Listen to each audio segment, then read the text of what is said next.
nabi dengan Allah itu. Ya, begitu pula hubungan spiritual antara Yesus Kristus dengan murid-muridnya dan juga kepada umat yang mengikuti dia. Ya.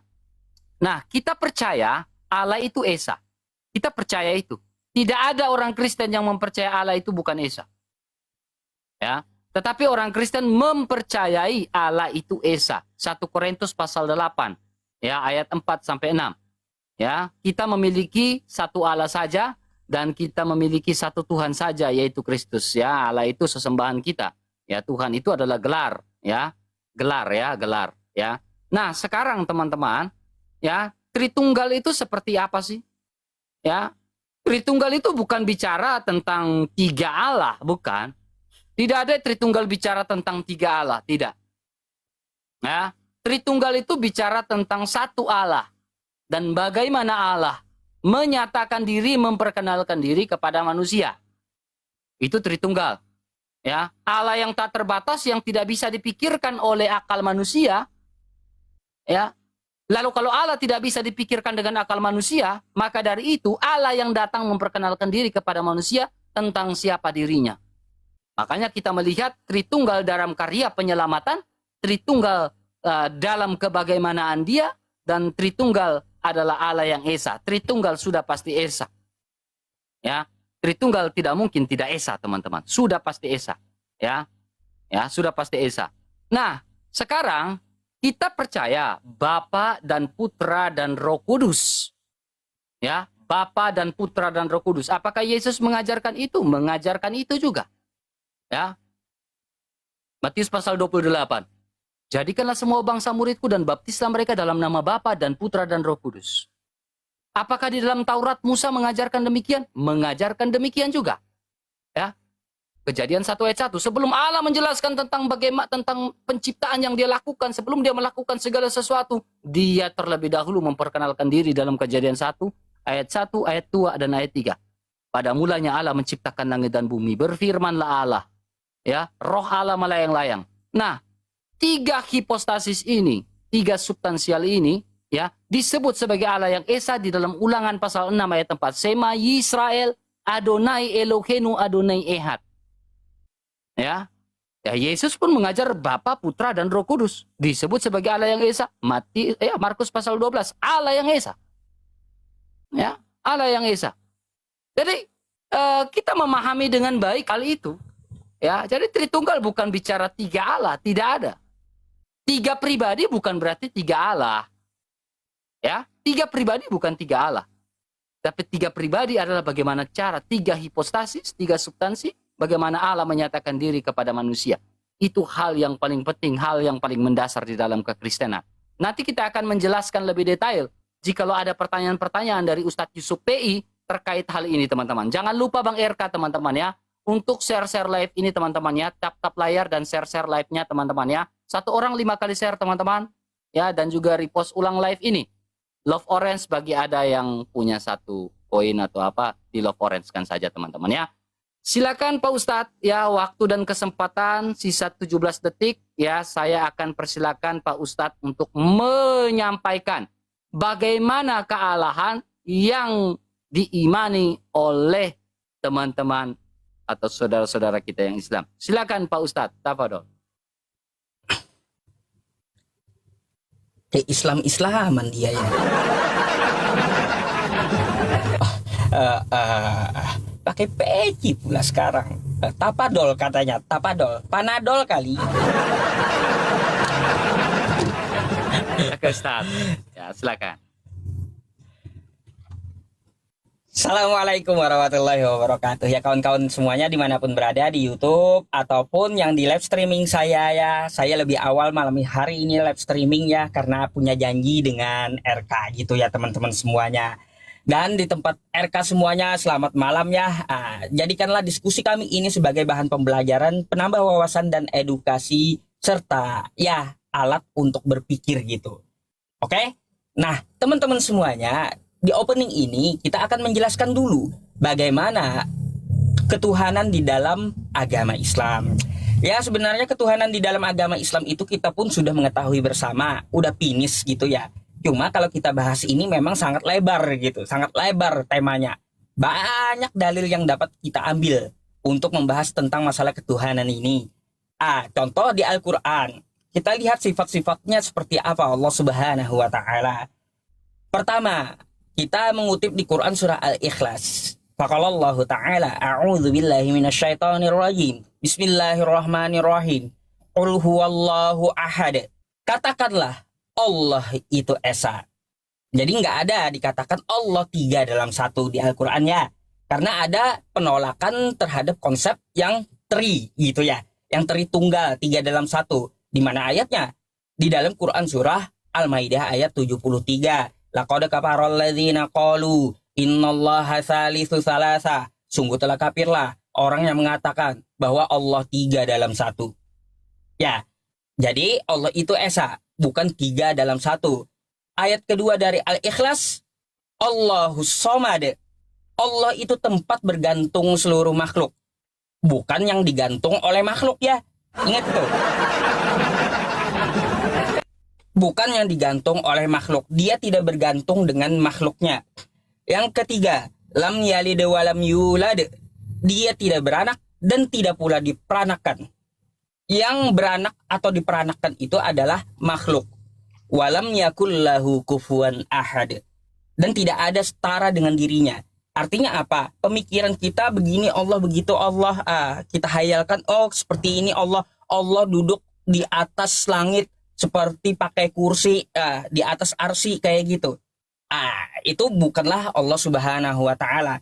Kenapa? Karena alat berpikir kita, otak kita ini kecil kecerdasannya daripada Tuhan gitu ya. Jadi seperti itu. Tidak ada yang setara dengan dirinya.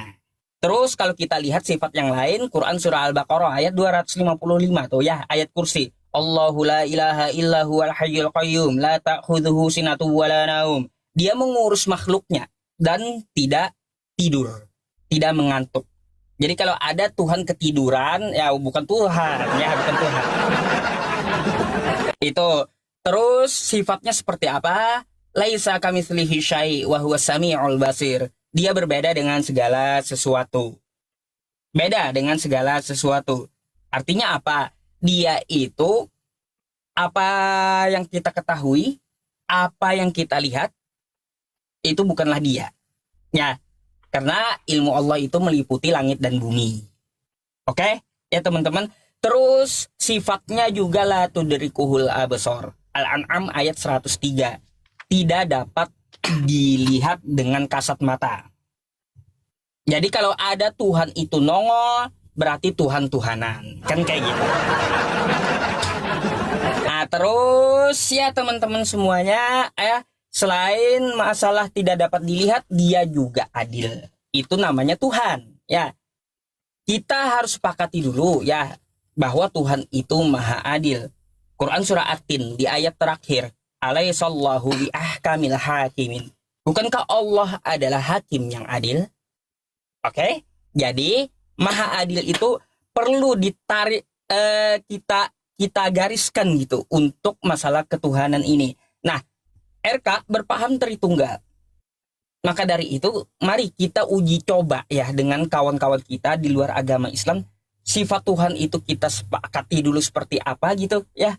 Baru kita bahas dalam-dalam. Nah, itu yang saya mau sama RK. Saya harap banyak data yang dapat ditampilkan gitu ya. Meskipun saya memakai HP gitu ya. Dan kita tidak boleh pakai AI ya. Karena memang ya Islam itu tolabul ilmi faridatun ala kulli muslim. Kagak pakai Google gitu ya. Tapi disiplin ilmu. Terima kasih.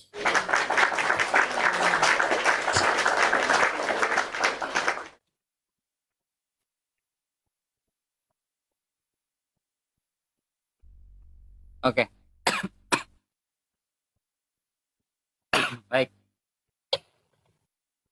Oke, baik. Jadi ada 5 poin yang saya catat terkait dengan Ustadz Yusuf PI. Ya, Ustadz Yusuf PI ngotot bahwa kita harus selesaikan dulu tentang sifat Allah. Ya, atau sifat Allah itu seperti apa ya. Oke, kita ikutin. Lalu Ustadz Yusuf PI mengatakan tentang laisa kamitslihi syai'un. Ya, Allah itu tidak serupa dengan makhluk. Pertanyaan saya yang pertama. Pertanyaan saya yang pertama. Ketika Allah tidak serupa dengan makhluk, maka apakah tidak serupa merujuk pada sifat Allah juga? Karena Pak Ustadz tadi kita harus mulai dari sifat. Ya, jadi pertanyaan saya yang pertama adalah, apakah Allah itu tidak serupa dengan makhluk dalam konteks sifatnya juga? Tidak termasuk dengan konteks sifat wujud. Ya, ya, sifatnya apakah tidak sama dengan makhluk? Nah, ini pertanyaan saya, ya. Maaf. Kemudian poin berikutnya, Pak Ustadz berbicara tentang 3 dalam 1. Ya, 3 dalam 1. Ya, di dalam surah Al-Maidah ayat yang ke-116 kalau tidak salah. Ya, tentang 3 dalam 1. Nah, kalau berbicara tentang 3 dalam 1, adakah di dalam surah Al-Maidah, pertanyaan kedua, adakah di dalam surah Al-Maidah 116 itu merujuk pada iman Kristen? Kalau iya, merujuk pada iman Kristen, pertanyaan saya, tunjukkan kata Kristen di dalam Al-Quran. Ya, jadi pandangan Islam kepada teman-teman Islam kepada Kristen itu, ya 3 dalam 1 itu betul. Berarti perkataan Allah itu betul. Jikalau perkataan Allah itu betul, adakah Allah mengatakan 3 dalam 1 itu merujuk pada iman Kristiani? Kalau merujuk pada iman Kristiani, bolehlah Pak Ustadz menunjukkan dalil kata Kristen di dalam Al-Quran. Karena Pak Ustadz merujuk pada 3 dalam 1 dalam surah Al-Maidah ayat 116. Kalau Pak Ustadz tidak sanggup tunjukkan kata Kristen di dalam Al-Quran, berarti tuduhan itu bukan kepada iman Kristiani. Angkap ya. Poin ketiga adalah kitab Yahudi ya menuliskan ya tentang ada duduk di sisi kanan Allah Bapa. Lah katanya iman Yahudi ini sama dengan iman Islam atau bagaimana? Ya, orang Yahudi percaya kepada ya Taurat, Nevim dan Ketuvim. Dalam kitab Yehezkiel pasal 1 ayat 26, ya kali 3 guys. Ya, dalam kitab Yehezkiel pasal 1 ayat 26, di situ berbicara tentang apa? Ya, tentang anak manusia di atas awan-awan. Ya. Dalam kitab Yahudi pun berbicara demikian. Kalau teman-teman Islam tidak percaya tentang anak manusia di atas awan-awan, ya berarti ya iman Islam dengan iman Yahudi beda dong. Berarti beda dengan Nabi Musa juga dong. Kemudian poin berikutnya ya. Kalau Tuhan nongol berarti bukan Tuhan, tetapi Tuhan-Tuhanan, kata Pak Ustadz, ya kan? Ya, oke. Kita perhatikan sini Pak Ustadz. Ya. Nah, di dalam surat Al-A'raf, ayat yang ke-143. Ya, ini poin keempat nih.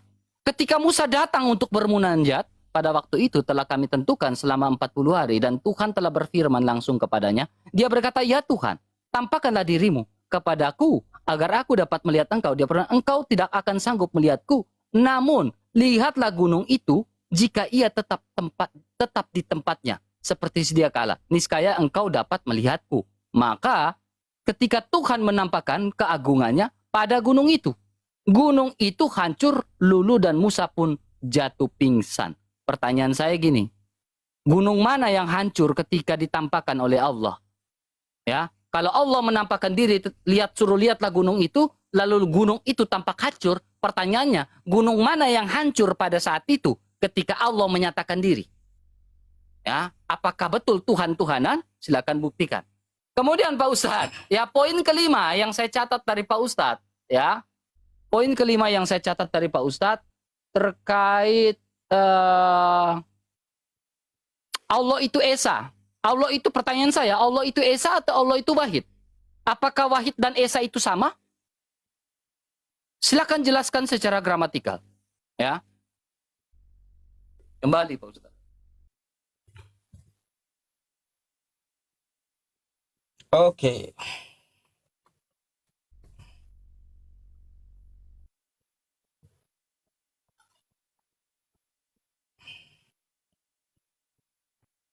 Belum.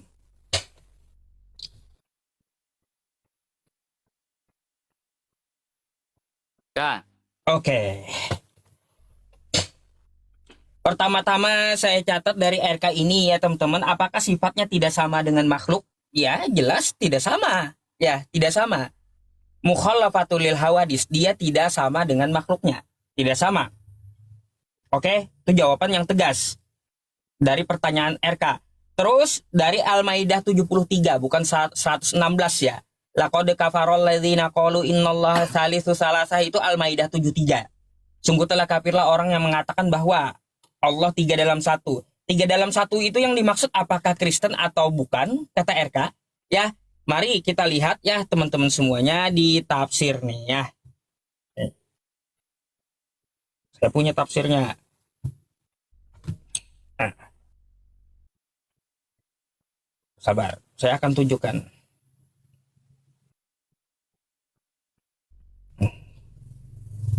Aduh.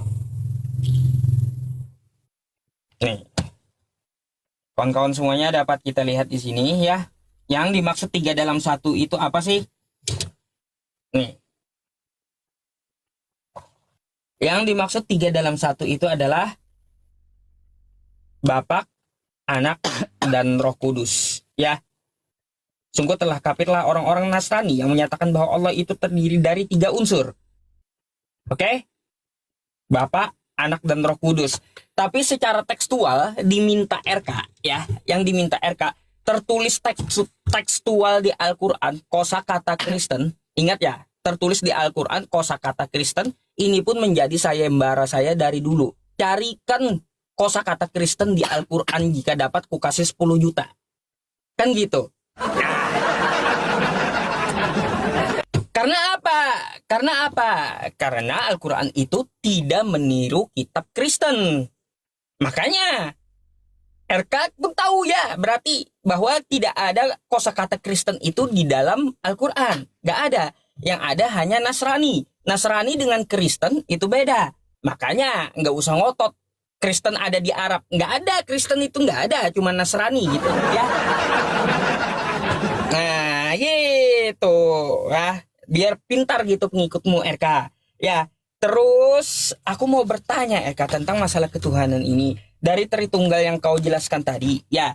Ya, ini RK mungkin zaman bahula pernah kutanyakan, cuma aku bingung. Kamu nggak ada jawaban. Kita sepakati dulu ya. Kita sepakati dulu bahwa Tuhan itu maha adil sifatnya ya. Kan kayak gitu, maha adil. Pertanyaannya kayak gini. Apakah Yesus itu bisa disebut maha adil? Karena Yesus itu adalah Tuhan kamu yang 3 dalam 1. Itu pertanyaan pertama. Ya, silakan dicatat. Apakah Yesus bisa disebut maha adil?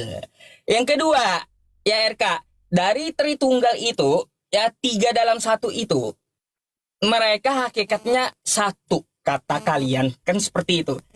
Aku mau tanya, gimana cara menyatukannya? Oke? Menyatukan hakikatnya ini kayak gimana? Jangan batuk-batuk lah RK. Belum lagi lah waktumu. Yang ada aja udah batuk dia teman-teman. Baru saya kasih 2 pertanyaan. Udah batuk-batuk. Ya udah, saya nggak tambah lagi dah pertanyaannya. Itu aja ya. Pertama, pertanyaanku, apakah Yesus bisa disebut maha adil? Yang kedua, ya, karena Tritunggal kata kau, maka kutanya kau, bagaimana cara menyatukan Tritunggal? Kita dapat melihat di Matius 3 nomor 16 sampai 18.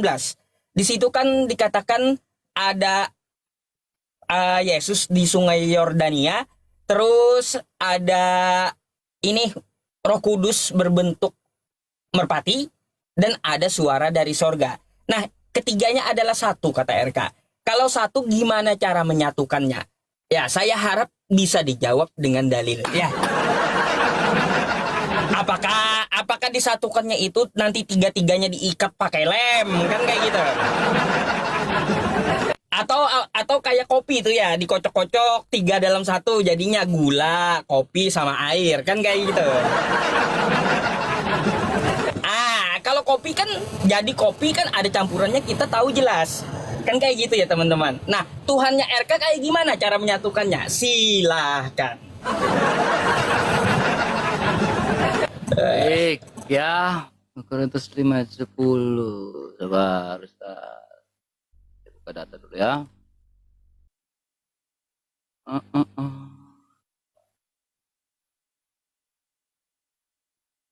Oke, silakan pencet Pak Ustaz.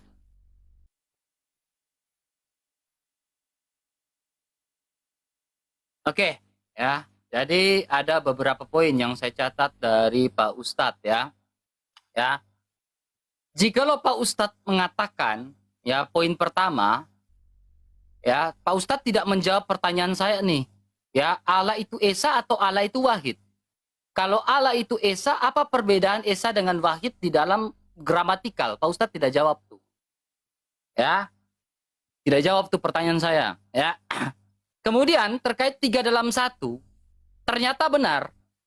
Ya, ternyata benar. Di dalam Al-Quran tidak ada kata Nasrani atau Nasrani. Tidak ada kata Kristen, maaf. Yang ada hanya kata Nasrani. Ya, berarti tuduhan Al-Quran itu kepada Nasrani, bukan kepada Kristen. Ya, Kristen itu pengikut Kristus. Ya, pengikut Kristus. Bukan pengikut Nasoroh begitu, bukan, beda Pak Ustadz ya. Berarti argumen Pak Ustadz sudah dibantahkan. Al-Maidah dalil yang Pak Ustadz bawakan itu dibantahkan. Karena tidak ditemukan kata Kristen di dalam Al-Quran. Maupun di dalam tafsir tidak ditemukan kata Kristen. Berarti dibantahkan. Ya. Kemudian, poin berikutnya. Terkait gunung mana yang hancur, ya, di dalam surat Al-A'raf yang saya tanyakan tadi, itu juga tidak dijawab. Harusnya Pak Ustadz menjawab dulu baru memberikan pertanyaan kepada saya. Ya. Ya. Kemudian jangan kabur, itu akan saya kejar terus tuh. Gunung mana yang hancur saat itu? Ya. Nah, kemudian kata sifat, terkait kata sifat Pak Ustadz. Ya, Pak Ustadz bilang terkait kata sifat. Ya. Sifat Allah itu berbeda dengan makhluk. Ya, berarti Allah ini maha. Maha penyayang, maha pemurah, ya, maha pengampun, Al-Ghafar, ya. Ya. Sekarang, apakah Allah juga maha menyesatkan sesuai dengan surah An-Nahl ayat 93? Ya. Di mana Allah menyesatkan siapa yang hendak dia sesatkan. Nah, dia menyesatkan siapa yang hendak dia sesatkan. Ya. Iblis pun menyesatkan. Apakah Allah maha menyesatkan?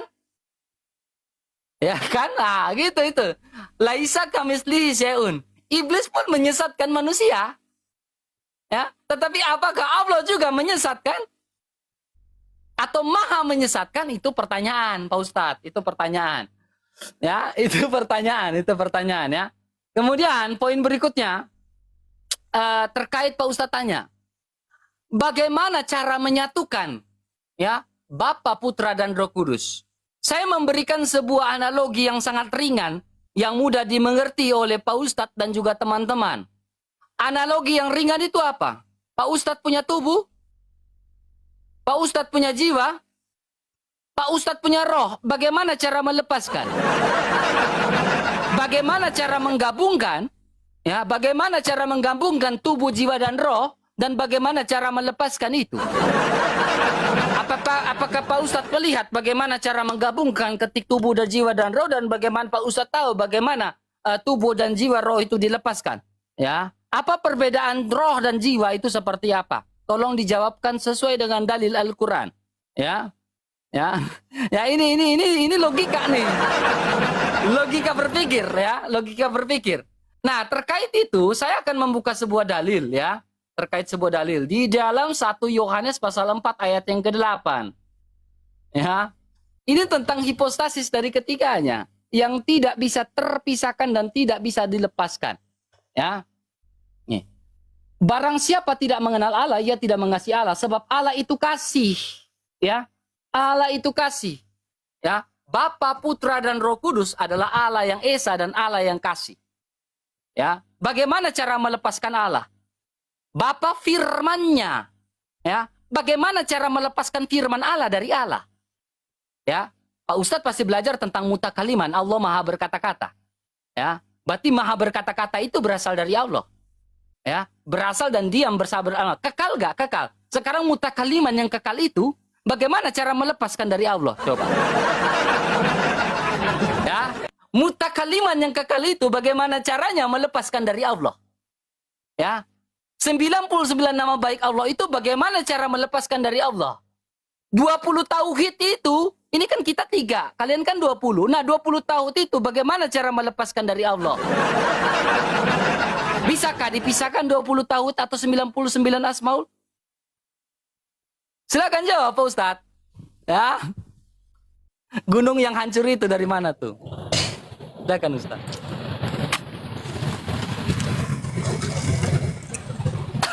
Agak noise ya teman-teman, hujan deras di tempat saya.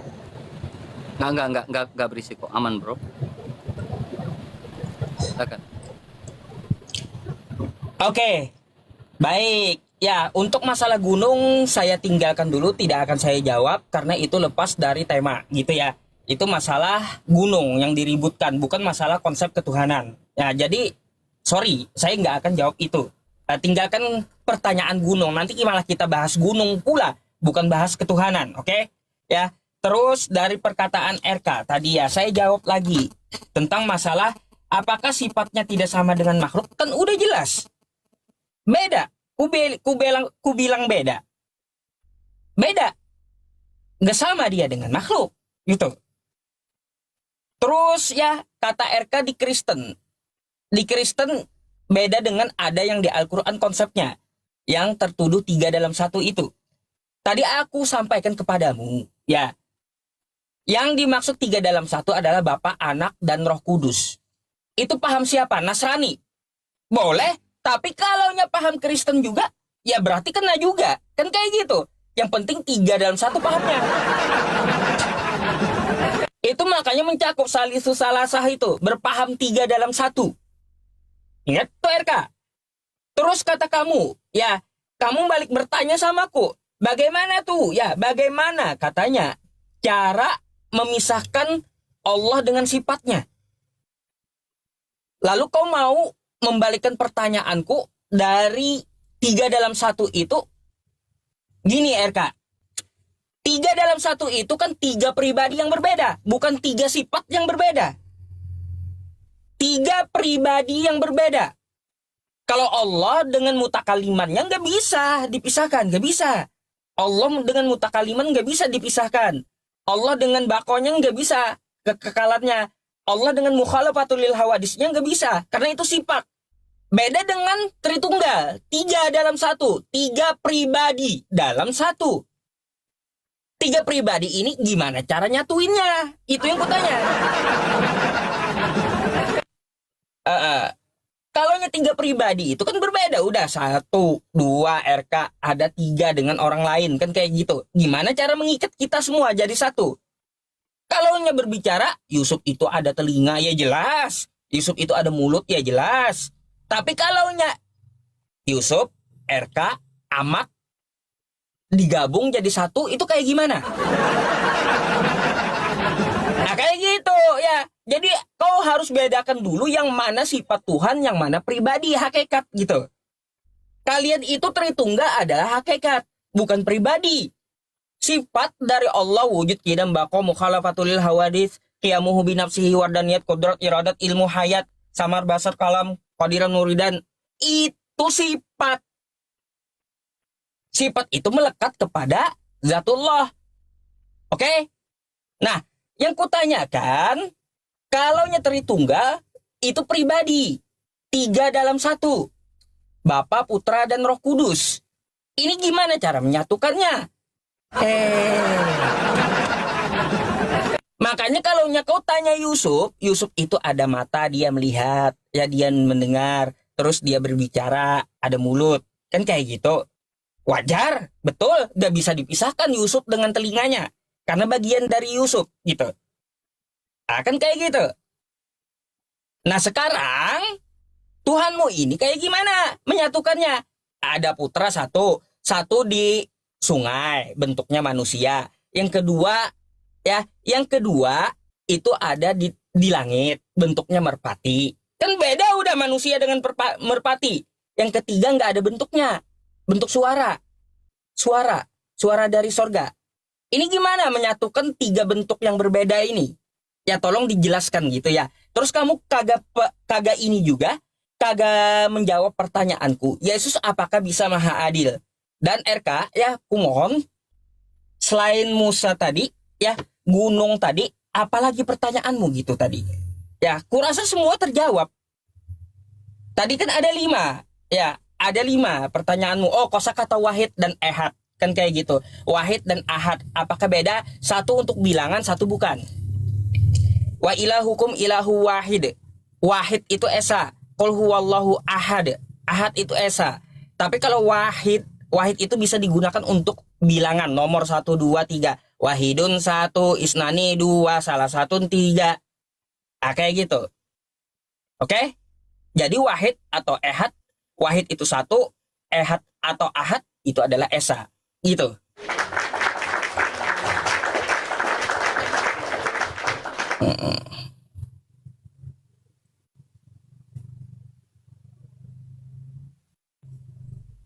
Gimana cara RK menyatukan Tuhannya? Bingung saya. Ayo, pencet Ustaz. Oke, baik Pak Ustadz. Ketika Pak Ustadz mengatakan bahwa tentang gunung itu tidak penting, ya ini kan kita bicara tentang Allah, berarti kita bicara tentang esensi kealahan, toh? Ya kan? Tidak mungkin kita bicara Allah tetapi kita berbicara di luar dari esensi Allah. Nah ini menjadi persoalan. Bahas Allah tetapi tidak membahas tentang esensi Allah. Ya kan? Bagaimana mungkin kita bahas tentang Allah tetapi tidak mau bahas tentang esensi Allah? Ya, berarti yang lari dari pertanyaan adalah Pak Ustadz, yang keluar dari tema adalah Pak Ustadz. Membahas tentang Allah berarti bahas juga esensinya. Ya. Katanya Allah itu tidak dilihat. Kalau Allah itu nongol-nongol berarti bukan Allah. Ya kan? Berarti kita bicara esensi Allah dan kemahakuasaan Allah. Makanya pertanyaan saya dalam surat Al-A'raf tadi 143. Musa kan bertanya, saya ingin melihat engkau, tampakkanlah dirimu. Tampakkanlah dirimu. Ini kan esensi Allah. Tetapi Allah tidak menampakkan diri. Allah bilang kalau kau melihat aku ya lihatlah gunung-gunung itu. Dan gunung-gunung itu sampai hancur. Sampai Musa itu ini. Gunung itu hancur luluh dan Musa pun jatuh pingsan. Berarti ingin membuktikan tentang keberadaan dan esensi Allah yang ada di dalam Al-Quran. Berarti Pak Ustadz harus menunjukkan, ya kan, mana gunung yang hancur ketika Musa ingin melihat Allah. Sehingga bisa membuktikan kalau Allahnya Pak Ustadz itu ada. Allah yang dalam Al-Quran itu benar-benar ada. Itu loh Pak Ustadz. Kalau Pak Ustadz tidak sanggup menunjukkan itu, berarti omon-omon namanya Pak Ustadz. Berarti Pak Ustadz tidak sanggup membuktikan Allahnya Pak Ustadz itu ada sesuai Al-A'raf 147. Berarti esensi Allah dalam Al-Quran itu apakah ada atau tidak? Ini persoalan. Karena tidak di Gunung Sinai sana atau area-area gunung di Gunung Sinai, tidak pernah kita lihat gunung yang hancur luluh lantak seperti kata Al-Quran. Fakta tidak pernah menunjukkan itu Pak Ustadz. Ya, kemudian Pak Ustadz menanyakan tentang Yesus Allah itu adil. Oke, kita melakukan perbandingan, ya, komparasi antara kitab Mazmur, Perjanjian Lama. Apakah Allah itu adil di hadapan Tuhan sebab ia datang menghakimi. Allah itu hakim yang adil. Jadi Allah dalam Perjanjian Lama adalah hakim yang adil. Sekarang kita lihat apakah Yesus adalah hakim yang adil? Hakim yang adil, 2 Korintus pasal 5 ayat 10. Sebab kita semua harus menghadapi tahta pengadilan Kristus. Bicara tentang pengadilan Allah. Di sini membuktikan bahwa Allah dalam Perjanjian Lama, ya, dinyatakan di dalam Kristus Yesus yang kita kenal, yang kami kenal. Ya kan? Ya, ini Pak Ustadz. Jadi Pak Ustadz harus melihat dengan baik masalah itu, ya. Kemudian saya akan menunjukkan sebuah data tentang Tritunggal. Ya, jadi pemahaman Tritunggal itu berbeda dengan Kristen, itu berbeda dengan pemahaman Nasoroh.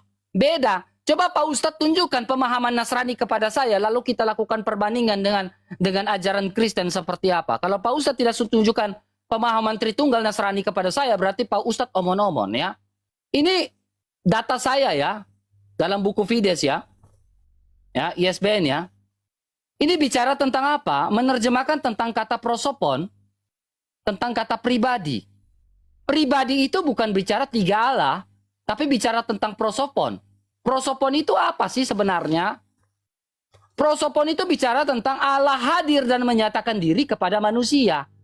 Allah itu satu, Esa, tetapi menyatakan diri dalam tiga cara. Ya, coba saya ingin tunjukkan, Pak Ustadz tunjukkan dalil kepada saya tentang ajaran Nasrani yang ada dalam Al-Quran yang dibicarakan sama Allah itu. Ya, saya ingin tunjukkan. Ya, nah terkait dengan kata Esa dan Wahid, berarti beda kan? Secara gramatikal, ya kan? Esa itu beda, Wahid itu beda. Nah, pertanyaan saya, Allah itu Esa atau Allah itu Wahid? Kalau beda, lah kenapa ditulis? Ada Allah yang Esa, ada Allah yang Wahid. Coba dijawab itu. Ya, coba dijawab. Gunung itu membuktikan kalau Allah itu ada. Karena Musa disuruh lihat gunung itu kan. Perhatikan gunung yang luluh itu. Yang hancur itu. Kalau Pak Ustadz tidak bisa membuktikan gunung itu hancur. Ya, gunung yang mana? Berarti saya tidak bisa percaya. Kalau Allahnya Pak Ustadz itu ada. Ya, sekarang kita membuktikan di mana Allahnya Pak Ustadz dari pembicaraan Pak Ustadz. Itulah pembuktian. Silakan Pak Ustadz.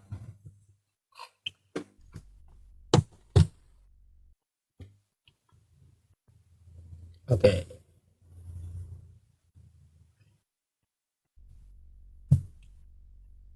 Baik teman-teman. Yang dipermasalahkan RK gunungnya, bukan Tuhannya. Akan kayak gitu. Di situ sudah tahu ada esensi Allah ya. Diperintahkan Nabi Musa untuk melihat gunung. Gunung itu gunungnya yang dicari. Kan kayak gitu. Bukan Allahnya yang dicari RK. Heran saya jadinya. Makanya yang kita bahas itu saya bilang adalah ketuhanan. Bukan gunungnya. Esensinya seperti apa? Tidak dapat dilihat oleh Nabi Musa. Karena Nabi Musa aja melihat gunung diperintahkan melihat gunung. Gunungnya hancur gitu. Sampai pingsan Nabi Musa. Berarti esensinya tidak dapat dilihat dengan mata. Bukan gunungnya yang kau cari, gunung apa? Itu makanya dari tadi ya saya tekankan seperti itu. Coba cerdas dikit. Ya, yang kita bahas itu masalah ketuhanan, bukan bahas masalah gunung. Mau lari dari tema dia. Terus Allah itu menyesatkan. Kitabmu juga nih, kitabmu ya di 2 Tesalonika 2 nomor 11, dan itulah sebabnya Allah mendatangkan kesesatan atas mereka yang menyebabkan mereka percaya akan dusta. Jadi Tuhan kau itu mendatangkan kesesatan, RK. Ya. Makanya kalian suka yang dusta-dusta kan? Konsep Tuhan 3 dalam 1 dusta kan konsepnya. Makanya biar apa? Biar percaya dengan dusta gitu. Tuhannya RK aja mendatangkan kesesatan. Macam mana itu? Coba kau jelaskan ini, kenapa? Tuhan kamu menyesatkan kamu, kenapa? Ya. Biar kamu percaya akan dusta. 2 Tesalonika 2 nomor 11, oke? Ya. Terus untuk Yesus adil. Ini catat baik-baik ya, catat baik-baik. Ini RK kemarin nggak jawab juga pertanyaanku. Kalau Yesus itu adil, bentuknya kan fisik manusia toh. Ya, kalau dia bisa adil. Aku mau tanya samamu. Yesus itu pada abad pertama dia turun di Nazaret. Abad pertama turun di Nazaret. Hanya sekampungan Nazaret aja yang melihat dengan biji mata. Ya, dengan biji matanya. Ada manusia-manusia di kampung Nazaret yang melihat Tuhan dengan biji matanya. Sekarang saya mau tanya RK. Ya, di mana keadilan Yesus untuk mata kita dan mata orang buta gitu ya? Karena apa? Komplain dong saya. Kalau Yesus tidak nongol di tempat saya. Gak adil Yesus menampakkan diri kepada orang-orang yang ada di Nazaret saja. Kenapa sama saya tidak? Sama RK tidak? Mana adilnya dia? Nah, coba kau tolong jelaskan. Gimana maha adilnya Yesus? Sedangkan Orang abad pertama di kampung Nazaret dia bisa melihat dengan bola mata. Ya, saya nggak tanya iman, saya tanya bola mata. Mana keadilan Yesus bagi bola mata kita? Dan bola mata RK. Itu yang saya tanya. Udah 2 deh ya pertanyaannya. Ya, terkait tentang masalah Al-Maidah ayat 73. Ya kalau ini ditafsir, ya bagian tafsir mengatakan bahwa Bapa, Putra, dan Roh Kudus yang saya tunjukkan tadi, itu kata RK bukan Kristen ya Nasrani. Ya, yang saya tekankan RK, kalau ada juga berpaham seperti itu, salisu salasa, mau sebutannya Kristen kayak, mau sebutannya apa kayak, kalau pahamnya 3 dalam 1, maka kena yang dimaksud oleh Al-Quran. Quran surah Al-Maidah ayat 73 itu. Laqad kafarol ladzina qalu innallaha salisu salasah itu. Nah, jadi seperti itu. Jangan kau nanti nggak dijawab lagi katanya. Udah saya jawab semua. Kau aja yang kagak jawab pertanyaan saya nih.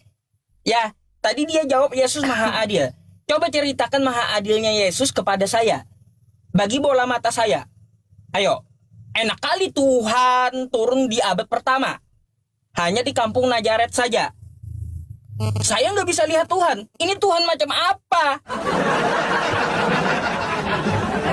Iya, Tuhan macam apa yang kayak gitu? Hanya sekampung doang yang lihat. Saya nggak bisa lihat. RK nggak bisa lihat. Di mana adilnya Tuhan kayak gitu? Maka dari itu ya, tolong jelaskan ya RK ya. Bagaimana keadilan Yesus bagi bola mata kita? Saya nggak bicara tentang iman. Oke, silahkan jawab.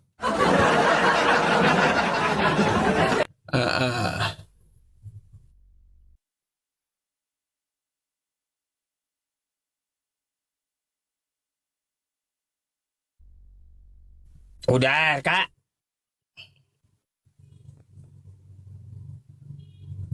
Kemana dia? Saya lagi cari dari Nggak po. Oke, bukunya nanti saya lihat ya. Oke, nanti saya tunjukkan. Baik. Ya. Jadi Pak Ustadz saya jawab dulu ya. Pak Ustadz menanyakan tentang keadilan Allah. Ya, menanyakan tentang keadilannya. Berarti ide pokok dari pertanyaan Pak Ustadz ini terkait kenapa Yesus hanya disaksikan oleh orang-orang pada saat itu. Pak Ustadz jangan salah. Dalam sebuah buku ditulis oleh Bapak Uskup Jakarta ya tentang sejarah Perjanjian Baru. Ya, nanti saya tunjukkan bukunya. Saya lagi cari ini ya. Tentang sejarah Perjanjian Baru. Berarti apakah orang-orang mengapa dia harus datang pada zaman itu? Apakah ketika Yesus datang ke Nazaret, ya dia disebut sebagai orang Nazaret itu tidak Tuhan tidak adil? Nah, pertanyaannya gitu kan? Ya. Nah, Pak Ustadz salah besar. Ya. Sebelum Masehi, ya, Roma itu pada tahun sekitar sebelum 300 sebelum Masehi, Roma itu menguasai secara politik. Tetapi Roma tidak menguasai secara budaya. Ya, ini ilmu dalam. Ya, dalam ilmu. Kalau mau belajar ya silakan. Tapi saya akan ajarkan ini. Ya. Yang menguasai secara budaya pada saat itu adalah Yunani. Sehingga ada sebuah tema judul yang namanya kota yang bercorak Helenis. Ya. Nah, ketika pada saat itu namanya Jenderal Pompeius datang dan merebut kembali Yerusalem, Roma berhasil menguasai Yerusalem atas dasar suratan yang diminta oleh keluarga Makabe pada saat itu. Roma berhasil menguasai Yerusalem. Nah, ketika Roma menguasai Yerusalem, dia menguasai secara politik. Tetapi pada saat itu juga, ya, nuansa budaya Yunani begitu kuat. Nuansa Yunani begitu kuat. Sehingga pada saat itu, Roma menguasai politik dan juga dia menguasai budaya pada saat itu. Bahasa Yunani itu dipakai sebagai bahasa nasional pada saat itu. Seluruh bangsa pada saat itu, ya, mengenal dengan corak Helenis itu. Jadi kalau bilang Yesus tidak adil ketika datang ke Nazaret, salah besar. Ketika Yesus datang ke Nazaret, ya, ini ilmu terlalu tinggi. susah untuk dimengerti oleh IQ 78. Ya. Jadi ketika Yesus datang di Nazaret, heboh. Hebohnya apa? Herodes ingin mematikan semua anak-anak di bawah usia 2 tahun pada saat itu. Karena dia takut juru selamat itu akan datang atas dasar pemberitaan. Jadi kalau bilang Yesus tidak ini, Yesus sangat adil. Dia datang pada time yang pas. Ya, ini sejarah. IQ 78 nggak ngerti, susah nih. Tapi ini untuk orang Kristen. Nah, Pak Ustadz tidak bisa menghindar dan mengelak dari pertanyaan saya.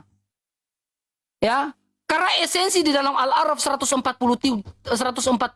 itu, Pak Ustadz, itu berbicara tentang Musa menanyakan, saya ingin melihat engkau. Tapi Allah bilang, lihatlah gunung yang hancur itu, maka kamu udah melihat aku. Nah, gunung yang hancur itu, saya ingin tahu. Kalau ada yang gunung yang hancur, membuktikan pada saat itu perkataan Al-Quran benar. Berarti Allah memang ada. Allahnya Al-Quran itu benar-benar ada.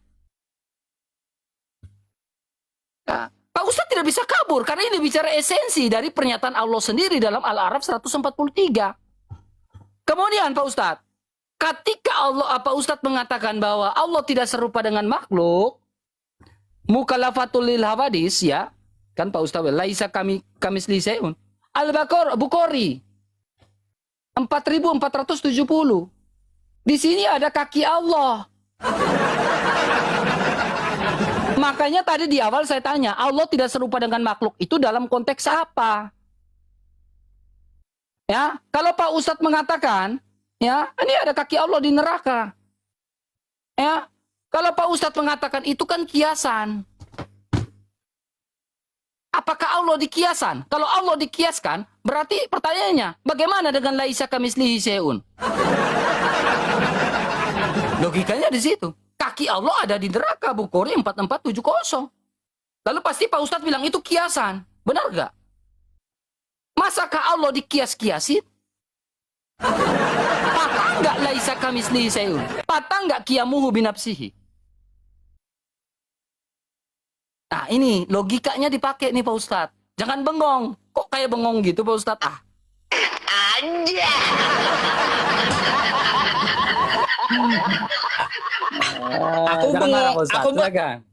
Aku bengong itu melihat jawabanmu bengong, gak nyambung masalahnya.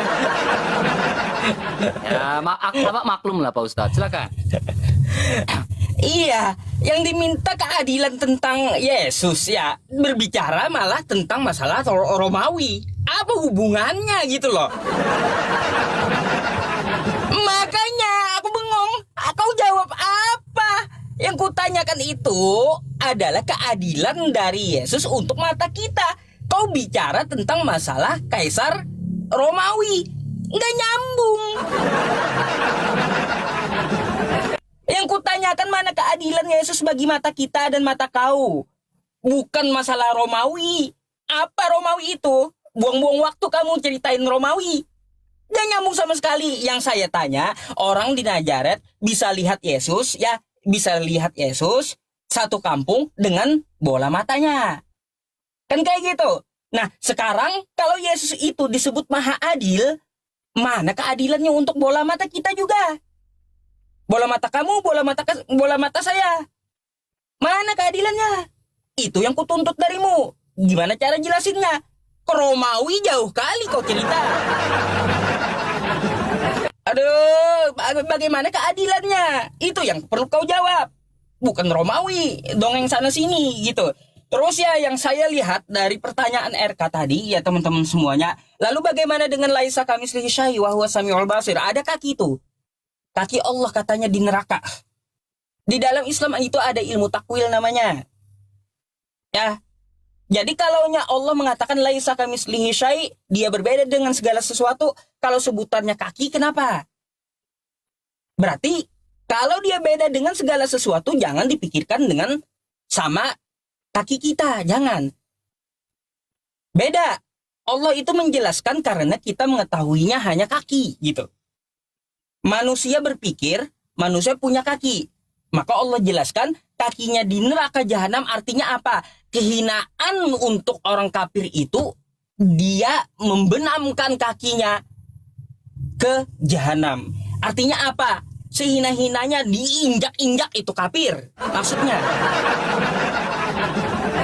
Itu. Makanya kalau saya injak kepala RK, artinya apa? Menghinakan RK. Bukan berarti saya kakinya ke kepala RK. Enggak. Maksudnya kayak gitu majasnya. Ya.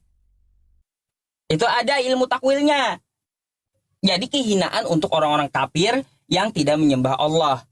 Apa? Dibenamkan kaki Allah ke jahanam katanya. Bukan kaki kayak kita lalu turun gitu ke neraka jahanam. Itu maunya RK. Tadi tentang masalah Tuhan Allah kamu menyesatkan itu nggak ada jawabannya. Kenapa Tuhan mau menyesatkanmu? Supaya kamu percaya dengan dusta.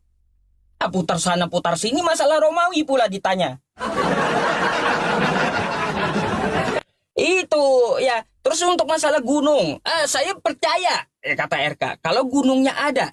Saya nggak membahas masalah gunungnya masalahnya. Makanya nggak saya jawab gunung apa.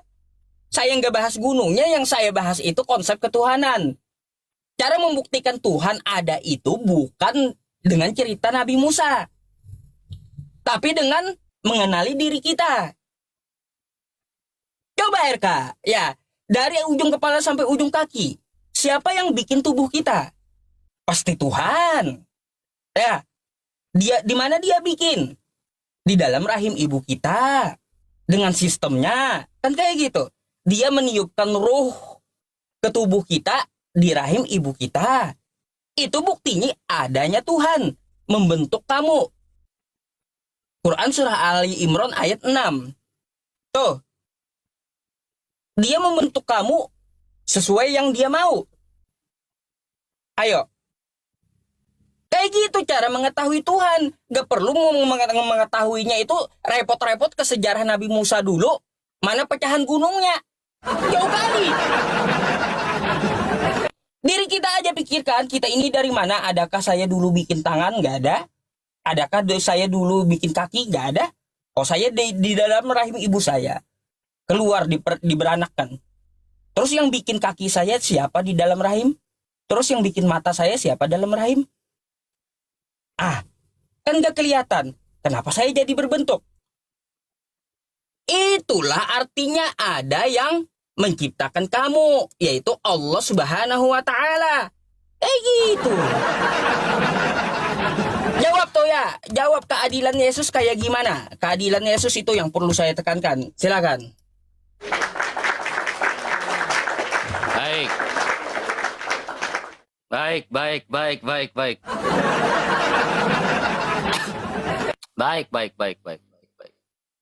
Silakan Pak Ustadz, pencet Ustadz. Jadi gini Ustadz, ya. Ketika Pak Ustadz mengatakan, ya pertanyaan saya tadi Pak Ustadz tidak bisa. Pak Ustadz ingin menyapuratakan Kristen dengan Nasrani, tetapi Pak Ustadz tidak bisa sanggup menunjukkan dalil tentang 3 dalam 1 dalam iman Nasrani, berarti itu omon-omon. Nangkap ya? Kecuali Pak Ustadz sanggup menunjukkan 3 dalam 1, ya, Tritunggal atau Tritunggal dalam Nasrani itu seperti apa? Pak Ustadz sanggup tunjukkan doktrin Tritunggal dalam Nasrani itu seperti apa? Apakah sama dengan doktrin Tritunggal yang diimani oleh orang Kristen? Ya, kalau Pak Ustadz tidak sanggup tunjukkan itu berarti omon-omon. Itu omon-omon namanya Pak Ustadz. Kita ini diskusi ini bukan omon-omon, by data, evidence based, berbasis data. Ya. Kemudian Pak Ustadz, kalau bicara keadilan Yesus tentang mata buta dan lain-lain, Yesus maha adil, maha kasih. Saya tidak tahu arahnya Pak Ustadz ini yang gimana. Orang buta ketika datang kepada Yesus, dia sembuhkan 2 orang buta. Berbeda dalam surah Abasa. Ketika Abdullah bin Umi Maktum datang kepada Muhammad, Muhammad berwajah masam kan? Iya kan? Jadi saya tidak tahu arah Pak Ustadz berbicara tentang keadilan Yesus dan maha kasih Yesus itu dia sudah tunjukkan. Orang buta datang kepada dia sembuhkan. Itu maha kasih dan maha adilnya Yesus. Ya, berbeda kalau bilang maha adil Allah lewat Nabi Muhammad. Dalam surah Abasa, ketika Abdullah bin Umi Maktum datang kepada dia, apa yang terjadi? Apa yang terjadi di situ, Ustadz? Kan Nabi Muhammad berwajah masam. Ya, apapun alasannya ketika mengatakan ya, Abdullah bin Umi Maktum itu orang munafik atau apa, Yesus bertemu dengan orang munafik. Yesus tidak tahu menahu tentang orang buta itu munafik atau tidak, tetapi dia melihat dengan belas kasih, dia menyembuhkan. Apakah Nabi Muhammad bisa lakukan sama seperti Yesus? Seperduanya aja bisa menyembuhkan orang-orang buta. Bukti bahwa Allah itu maha adil, maha kuasa yang ditunjukkan kepada Nabi Muhammad. Kan tidak bisa. Tidak ada Muhammad pernah menyembuhkan orang-orang buta. Iya kan? Ya, kemudian poin berikutnya Ustadz. Tentang kaki Allah yang ada di neraka sesuai dengan hadis Sahih Bukhari. Pak Ustadz bilang majas. Pohon bisa dimajaskan. Manusia bisa dimajaskan. Benda mati bisa dimajaskan. Orang bisa dimajaskan. Allah dimajaskan sama Yusupei. Aja. Iya kan? Allahnya dimajaskan sama Yusupei. Ketika Allah dimajaskan sama Yusupei, pertanyaan saya, di mana laisa kamislihi syai'un? Allah tidak serupa dengan makhluk. Mukalafatul lil hawadis. Dia itu qiyamuhu binafsihi, betul-betul berdiri sendiri. Tidak bergantungan. Benda dimajaskan, orang dimajaskan, Allah dimajaskan sama Yusupei. Nah ini persoalan. Kalau dia qiyamuhu binafsihi, kenapa kau majaskan Allah? Iya kan? Kalau dia itu qiyamuhu binafsihi, kenapa kau majaskan Allah? Ini pertanyaan besar. Satu-satunya ustadz yang memajaskan Allahnya adalah Yusupei. Benar gak Pak Ustadz? Ya. Kemudian, Pak Ustadz memberikan sebuah statement yang bagi saya blunder. Kenapa bagi saya blunder? Pak Ustadz mengatakan, cara mengenal Tuhan itu bukan lewat Nabi Musa. Wah, ini blunder. Ada fitinya tadi.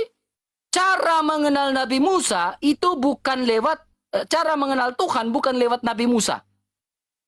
Itu kan perkataan Pak Ustadz. Lalu kalau Musa tidak ada pada saat itu, bagaimana manusia bangsa Israel mengenal Tuhan? Nabi ini kan penyambung lidah Allah, perantara. Lalu kalau tidak ada Nabi Musa pada saat itu, bagaimana manusia mengenal Tuhan? Apakah dengan gunung yang hancur kita bisa mengenal Tuhan? Lalu saya bertanya, di mana gunung yang hancur sehingga kita bisa mengenal Tuhan sesuai dalam Al-A'raf 147? Iya kan? Ini persoalan besar Pak Ustadz. Pakai akal. Kan fahlam anahu la ilaha illallah kan? Silakan Pak Ustadz. Tafadol, saya kembalikan Pak Ustadz. Jangan majaskan Allah Pak Ustadz.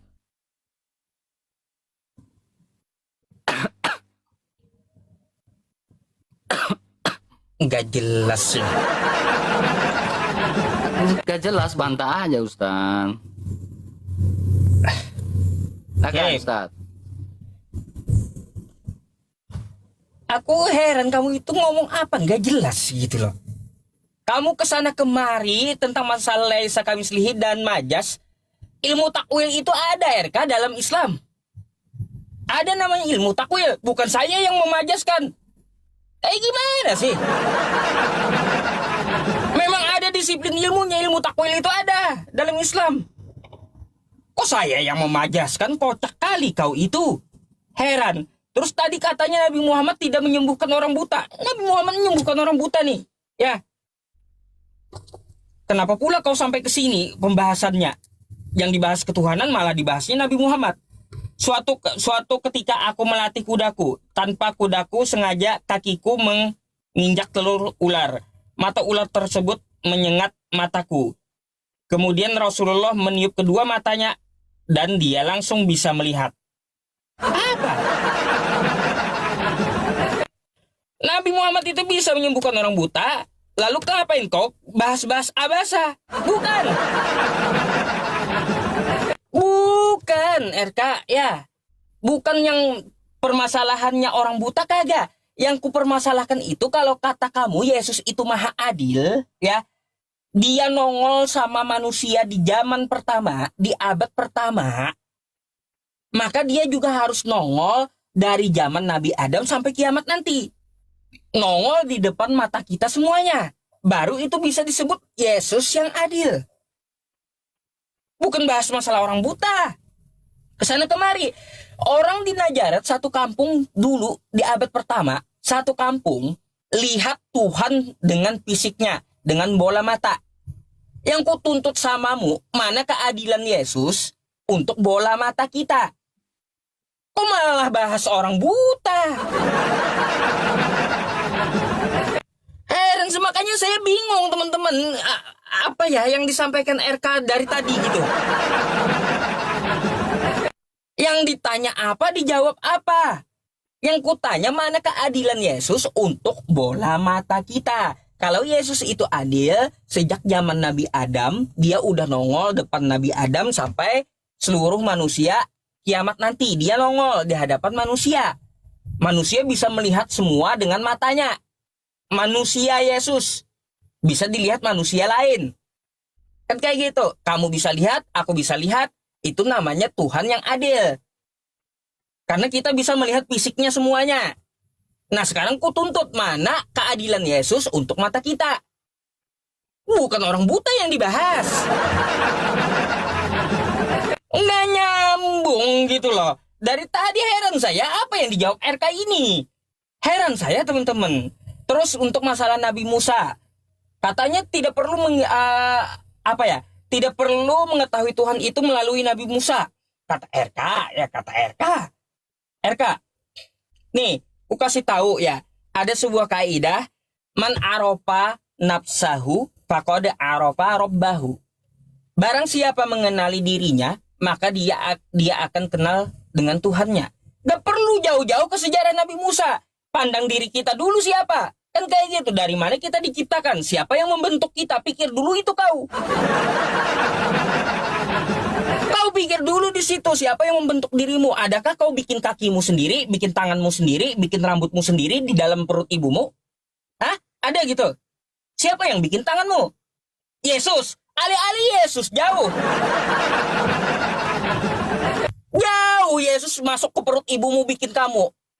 Enggak lah. Yang membentuk itu Tuhan semesta alam. Itulah buktinya Allah itu ada. Karena kau dan aku ada. Paham?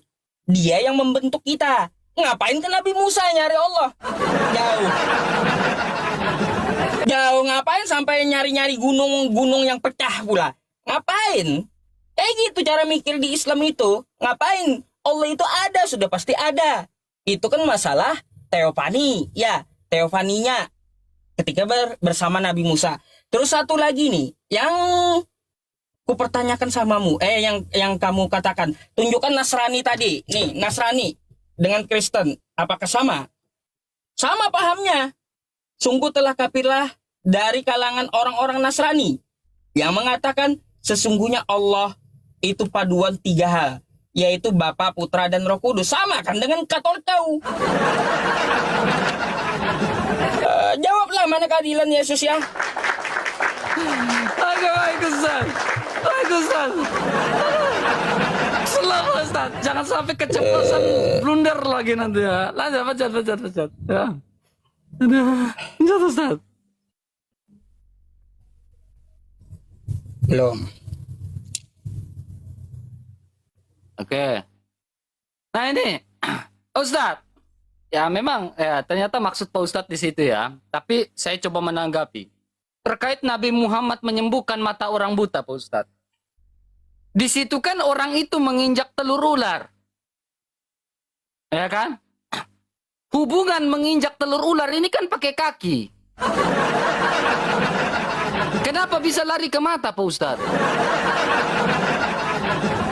Maaf, saya cuma tanya Ustadz. Menginjak telur ular lari ke mata. Maaf, saya cuma tanya. Saya ingin tes, tahu-tahu saja Pak Ustadz. Ya maaf, itu pertanyaan ya. Ya. Kemudian, poin berikutnya. Bicara tentang keadilan Yesus. Yesus bilang gini. Aku akan menyertai engkau sampai akhir zaman.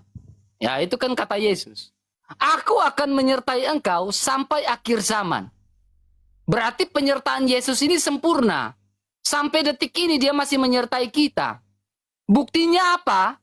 Bahwa Yesus itu adil dan dia menyertai kita sampai saat ini. Pak Ustadz, kalender yang kita pakai sekarang ini kalender Gregorian, Pak Ustadz. Artinya apa, Pak Ustadz?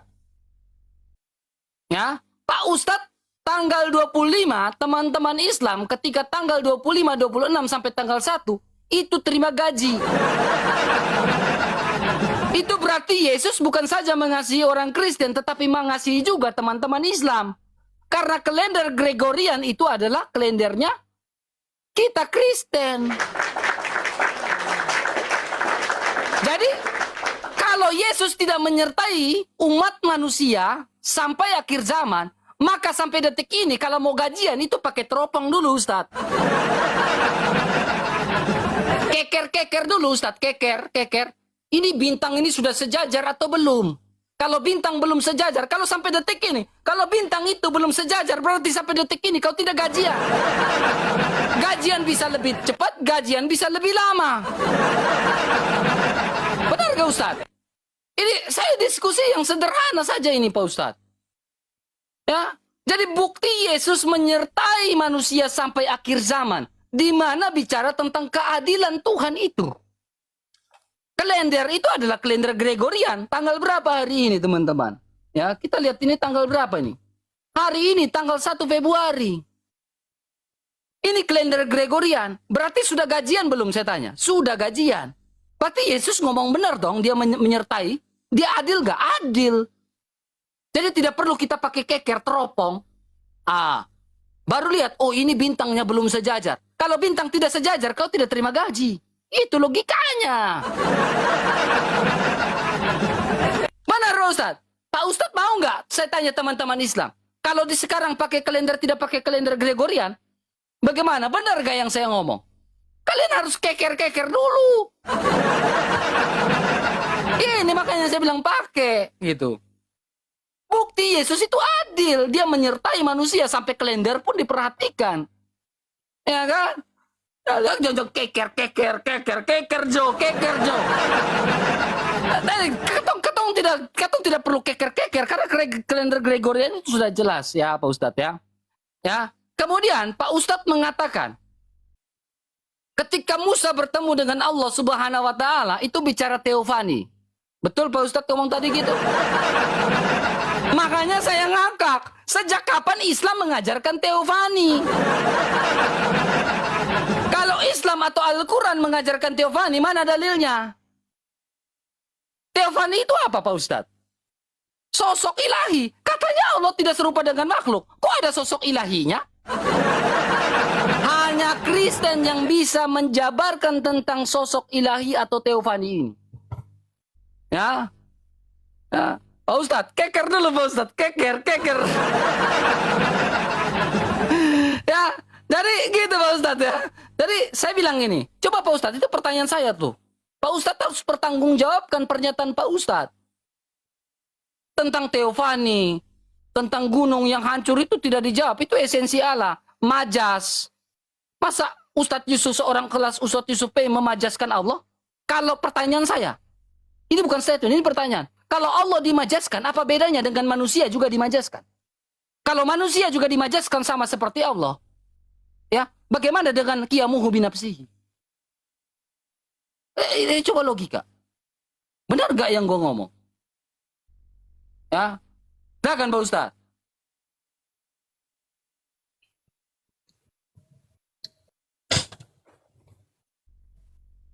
Bentar ya teman-teman ya.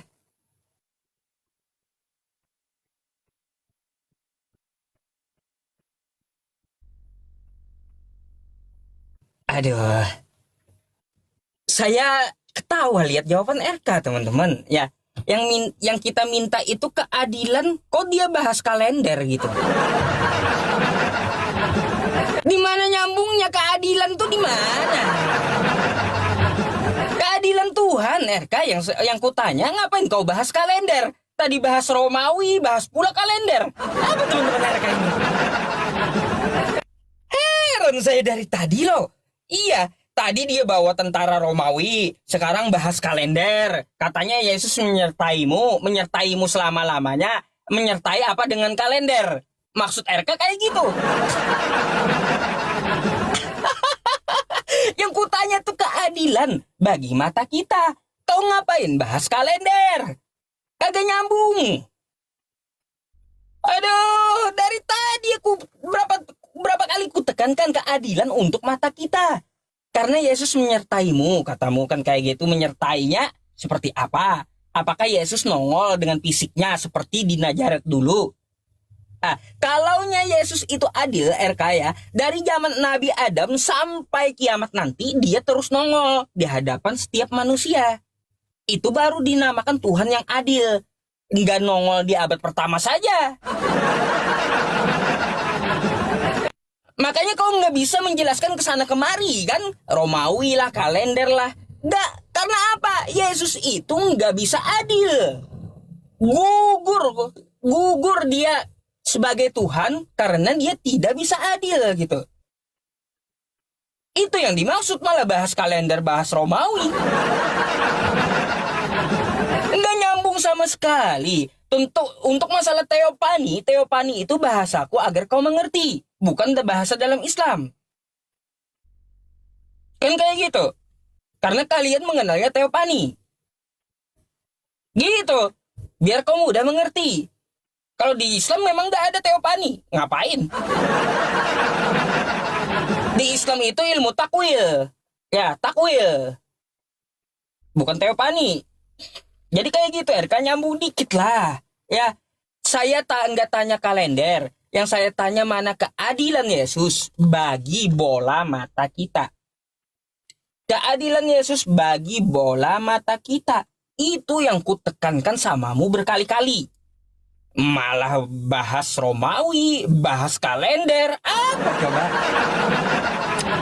Terus Nabi Muhammad. Ya, katanya tadi ular. Ini sampai ke Nabi Muhammad loh teman-teman. Temanya konsep ketuhanan. Larinya ke Nabi Muhammad jauh kali. Makanya dia lepas dari tema. Tapi nggak apa-apa, saya jawab aja gitu. Kehabisan bahan mungkin. Ya. Kenapa sampai ke mata? Ini sampai ke mata. Ya. Karena setelah menginjak ya, tanpa sengaja kakiku menginjak telur ular. Lantas ular tersebut menyengat mataku, dipatok di mata. Paham? Apa katanya hubungan dengan telur ular dengan mata? Makanya perhatikan tadi, ya. Aduh, RK yang kutuntut samamu satu. Mana keadilan Tuhanmu untuk mata kita semuanya? Jangan kesana kemari berdongeng aja dari tadi kulihat. Heran. Itu aja dari awal pertanyaan saya loh ini ya teman-teman ya. Dari awal saya PK dengan dia hanya satu pertanyaan aja. Enggak saya tambah-tambah gitu pertanyaannya. Ya, masalah orang buta disembuhkan udah, doktrin tertunggal udah. Keadilan Tuhan ini yang belum nih RK nih. Ya, keadilan Tuhannya kayak gimana? Yesus masa nongol di Nazaret satu kampung doang yang bisa lihat.